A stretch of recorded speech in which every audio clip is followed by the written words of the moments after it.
Hello, welcome back in. So today I wanted to take a look at the career of Erik Karlsson up to this point to kind of get a realistic view on what we can probably expect from him in his first year in Pittsburgh.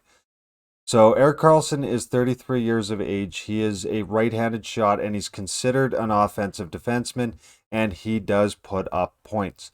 Now, how many points that's going to be going through the regular season and into the postseason should Pittsburgh make it is kind of up in question.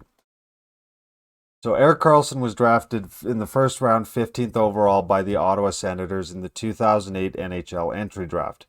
But he doesn't come over right away. He spends a year back in Europe, and then on May 7th, 2009, he signs a at the time league maximum entry level contract of $875,000 for 3 years. So 2009, 2010, he shows immediately he is well worth what that 15th overall draft position. He plays 60 games, 5 goals, 21 assists for 26 points, and he's a -5. So he's a half point per game player.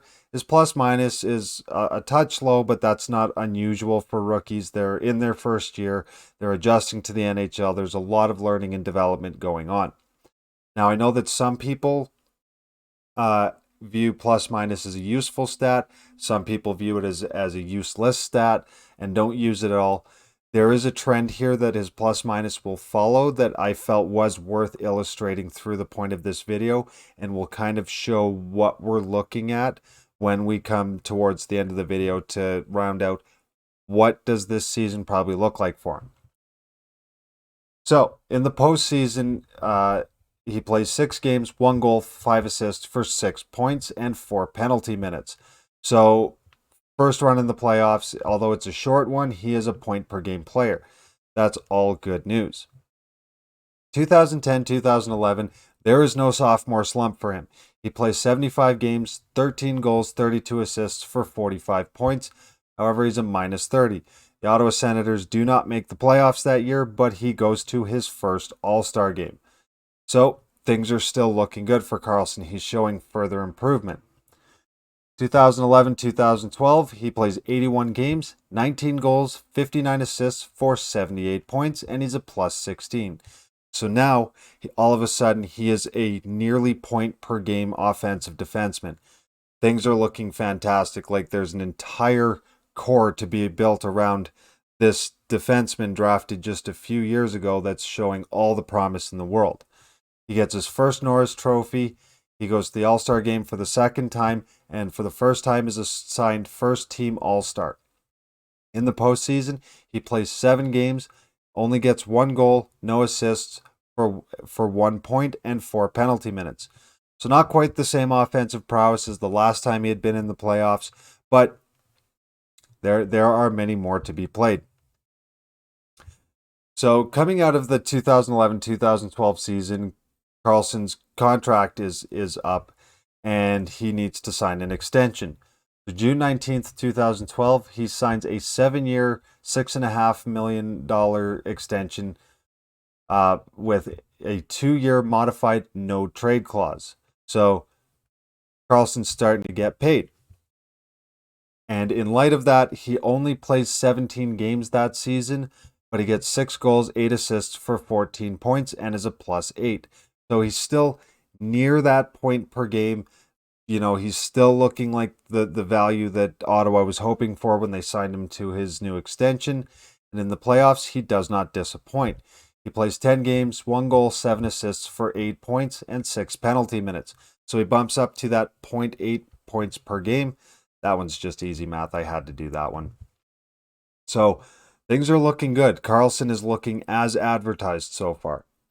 July 5th, 2013, there's a change in the Ottawa Senators organization and the on-ice leadership.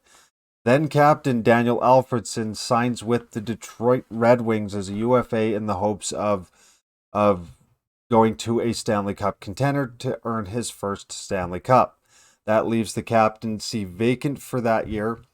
And in the 2013-2014 season, Karlsson decides that he's going to pick it up a little bit, and he's going to play all 82 games that season for the first time in his career, and he gets a near career high 20 goals, 54 assists for 74 points. So he's still hovering just shy of that point per game. So he's still point totals as advertised. His assists are still just as high. His goals at that point had never been higher. So things are looking good. However, the Ottawa Senators do not make the playoffs that year. Then October 2nd, 2014, just before the 2014-2015 season, Karlsson, to the surprise of nobody, is announced the 9th captain of the Ottawa Senators. The current franchise, not the previous one, that was a different franchise, got moved, folded. This is a whole new franchise, so this is only tracked since 1992, I believe, was when they came in. So Karlsson decides to follow up his previous year's performance with 82 games, the second time in his career. Gets 21 goals, which is career high at that point, 45 assists for 66 points, and is a +7. He gets his second Norris Trophy, and he is a first-team All-Star once again. The Ottawa Senators make the playoffs. He plays 6 games, 1 goal, 3 assists for 4 points, and 2 penalty minutes. So he's still starting to look like Erik Karlsson, regular season, postseason. So you're getting what you're expecting from him. And Erik Karlsson is really starting to be viewed as that dominant force. And basically a perennial favorite for the Norris Trophy. He's always in that conversation at this point. So for the 2015-2016 season, Erik Karlsson plays 82 games for the third time in his career, and it will be the last time that he will play a full schedule for a while. And he garners 16 goals, 66 assists for 82 points. So his goals come down a little bit, his assists come up, and his points per game officially hit point per game. Things offensively are looking fantastic for Erik Karlsson, and he's a -2. The Ottawa Senators do not make the playoffs. So as we're starting to see, the trend is that if Karlsson ends the year in a minus, the Ottawa Senators don't make the playoffs. If he's a positive player, they make the playoffs. So there's a correlation between the success of the team and the success of Erik Karlsson. Which one is impacting which is the conversation up for debate. But he does go to the All-Star game that year and is named first-team All-Star once again. 2016-2017. Erik Karlsson plays 77 games, 17 goals, 54 assists for 71 points, and is a +10. We're following the trend. The Ottawa Senators make the playoffs. He goes to the All-Star game and is named first-team All-Star. Now, this playoff run for the Ottawa Senators is kind of where you mark the peak before the fall. So he plays 19 games, 2 goals, 16 assists for 18 points. So just shy of a point per game. And he has 10 penalty minutes. So after this playoff run, things are starting to sour in this Ottawa Senators organization for a couple different reasons throughout the following season. But one of the conversations is that Erik Karlsson's contract is coming up and he is going to get paid. He has every intention of getting full dollar value. He is not going to give a hometown discount. He wants what he is worth. The Ottawa Senators are trying not to pay more money to the Stars than they have to. There's budget cutting back, and this is widely apparent, and it's a conversation all season long. So for the 2017-2018 season, Erik Karlsson plays 71 games, gets 9 goals, 53 assists for 62 points, and is a -25. The Ottawa Senators do not make the playoffs. He does go to the All-Star game. Then, before the 2018-2019 season can start, he is traded to the San Jose Sharks. And the Ottawa Senators get a boatload back with assets including Dylan DeMello, Chris Tierney. I believe Josh Norris was part of that. So the Ottawa Senators got quite the haul for Erik Karlsson. So in his first season with San Jose, he plays 53 games, 3 goals, 42 assists for 45 points, and he's a +6. So in the regular season, he still looks about offensively what you're expecting for Erik Karlsson. It's just a little bit under a point per game, but still a very effective offensive defenseman. The San Jose Sharks go to the Western Conference Final that year before they are upended by, I do believe it was the St. Louis Blues that year. He plays 19 goals, or he plays 19 games, gets 2 goals, 14 assists for 16 points, and has 8 penalty minutes. So Erik Karlsson still looks like Erik Karlsson in the playoffs. He's still pushing towards, leading more towards that near point per game in the postseason. This is where things start to get a little bit tricky coming out of that postseason. So Erik Karlsson does sign his extension with the San Jose Sharks as expected for the dollar amount that was pretty well expected. So he signs a $92 million contract on June 17th, 2019, which is 8 years at $11.5 million with a no movement clause through the entire contract. So what this means is that if Erik Karlsson doesn't want to move, he is not going to move. If he moves, it's because he wants to move. We're going to pay attention to that as we get towards these years getting closer. So in light of the fact that Karlsson has just signed this massive extension, San Jose is now going to struggle to afford to pay other players. So because of that, at the time San Jose Sharks captain Joe Pavelski signs with the Dallas Stars because San Jose can't pay the contract extension that he wants. So in the 2019, so coming into the 2019-2020 season, he has 56 games played, 6 goals, 34 assists for 40 points, and he's a -15. So now he's got more games played, he's got less points, his plus minus is still really low, so something's not right here. Now, one thing that I didn't put in here because I didn't have enough room, at the beginning of the 2019 season, Patrick Marleau, longtime San Jose Shark, had re-signed with the team in that offseason. And on February 24th, 2020, he was traded to the Pittsburgh Penguins. So now Joe Pavelski is gone. Patrick Marleau is gone again because he had already left, come back. You understand. So the leadership group, the core group that the San Jose Sharks had identified their entire offense with, is already starting to come back. And part of the reason quoted is because of Karlsson's large extension. So just before the 2020-2021 season, Patrick Marleau re-signs with the San Jose Sharks again. October 16th of 2020, Joe Thornton, longtime San Jose Shark, signs with the Toronto Maple Leafs, a cup contending favorite at the time, and I would think they would still be considered in that conversation, but that's not the purpose of this video. So now Joe Thornton's gone. Karlsson plays 52 games, 8 goals, 14 assists for 22 points, and he's a -18. So things are just starting to look worse and worse as this $11 million contract extension comes into play. And it shows no sign of getting any better. So now here's where I feel inclined to point something out. There is still a form of a leadership group that was in place when Karlsson showed up. Karlsson is also not the number one defenseman in San Jose like he was in Ottawa. Karlsson was the guy in Ottawa. So now that he's not even the number one defenseman, it's starting to show that if he doesn't have to be the guy, he doesn't play like the guy. So moving on to the 2021-2022 season, Erik Karlsson plays 50 games, gets 10 goals, 25 assists for 35 points, and is a -14. So a moderate improvement, but a long step away from justifying an $11.5 million contract.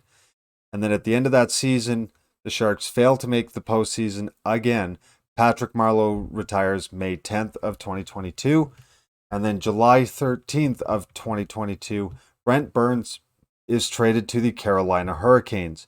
So now Karlsson is the number one defenseman again.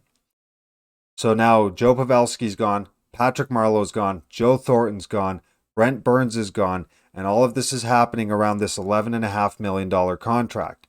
There's only one other piece in play, and that's in the forward group of from Timo Meier. So Timo Meier at the time was a restricted free agent who was pending an extension, and the way his extension or the way RFA extensions work, he was looking at a $10 million contract. San Jose knows they can't afford that $10 million contract on top of Karlsson's $11 million contract as well. So the 2022-2023 season, Karlsson decides he's going to be full value that year. He plays all 82 games. He gets 25 goals, 76 assists for 101 points. Only slightly mired by the fact that he is a minus 26. So offensively, Erik Karlsson looks like Erik Karlsson again.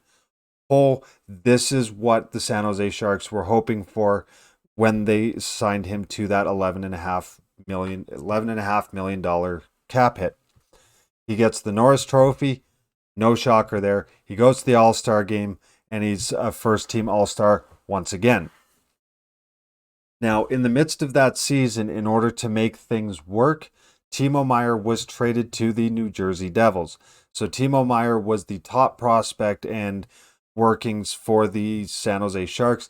They now have cleared that out. And then Karlsson goes, I want out of San Jose. I want to go to a contender. I don't want to be part of a rebuilding team. So if we're following the train of events that lead up to this past season, Erik Karlsson leaves Ottawa because he wants full value for his contract. So, yeah, fair enough. We get that. The San Jose Sharks pick him up for a boatload of assets, and over the next few seasons, they watch their entire core dismantle under the burden of this massive $11.5 million contract.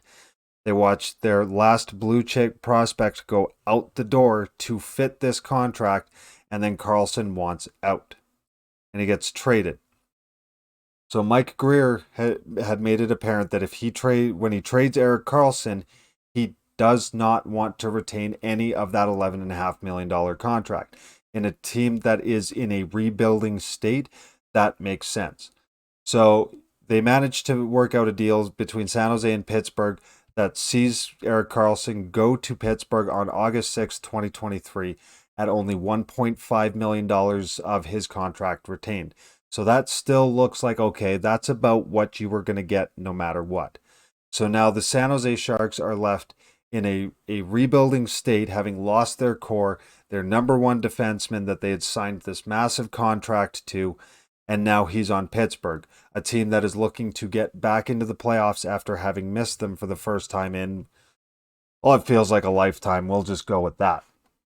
So, what are we looking at? What's the logic, and what are we looking forward to for this season, the remaining 79 games to be played at the time I'm recording this? I would say that you are probably looking a little closer to what Erik Karlsson was looking like in that 2018-2019 season when he first joined the Sharks. So that puts him a little bit low on the points side, but I would say that that's the same situation he's walking into when he comes into Pittsburgh. So Pittsburgh already has their core set up. They've got Crosby, they've got Malkin, they've got Letang, who is a number one defenseman, just like the Sharks had Joe Pavelski, they had Joe Thornton, Brent Burns was their number one defenseman. So he doesn't need to be the guy. So if we're looking at his points coming back, I would say he would probably be good for probably 5 goals, 45 assists, 50 points. And I would say that's a little bit on the low end. So if he gets a little bit higher, I wouldn't be surprised. But that's what I'm thinking we're looking at. Erik Karlsson isn't the guy. He's just helping it along. But during the regular season, that's not what Kyle Dubas is looking for. So ideally, yes, he wants to get the Pittsburgh Penguins back into the playoffs. But the playoff picture is what Dubas is looking at. So he's looking at, okay, well, Karlsson in 67 games is 8 goals, 45 assists for 53 points. He is nearly a point per game. He's, okay, about 8.75 points per game. If he can go back to round of form from the last 2 trips he's made to the playoffs, then you're looking at a very solid offensive defenseman who will put up better numbers in the playoffs than versus what would have shown during the regular season. And I think that's what Kyle Dubas is banking on for this first year. Now, if the Penguins don't make the playoffs and Karlsson's play is looked at as a reason why, then we could be looking back on this in the very near future going, that was the nail in the coffin that early before the Penguins had even hit the ice under Kyle Dubas's management.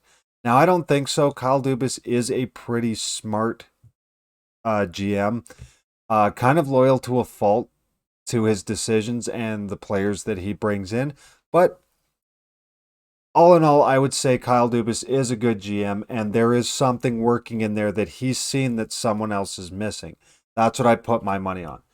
So Penguins fans, I would say don't expect him to look like Erik Karlsson of the Ottawa Senators.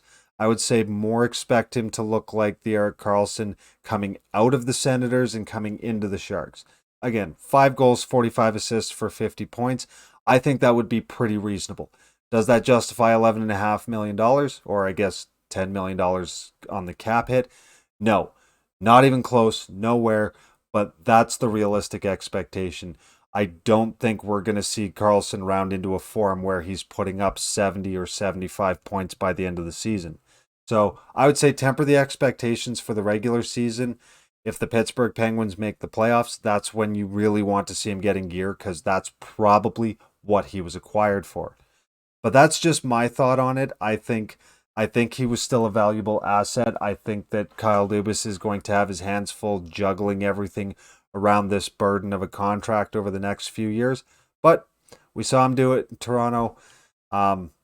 He didn't get fired from Toronto. He kind of did, kind of didn't. That was a weird situation, but I would think that if things hadn't gone the way they had, he would still be in Toronto for good reasons. So try to trust the process and try not to run him out of town before the end of the postseason. If you do, I wouldn't blame you. I'm indifferent one way or another.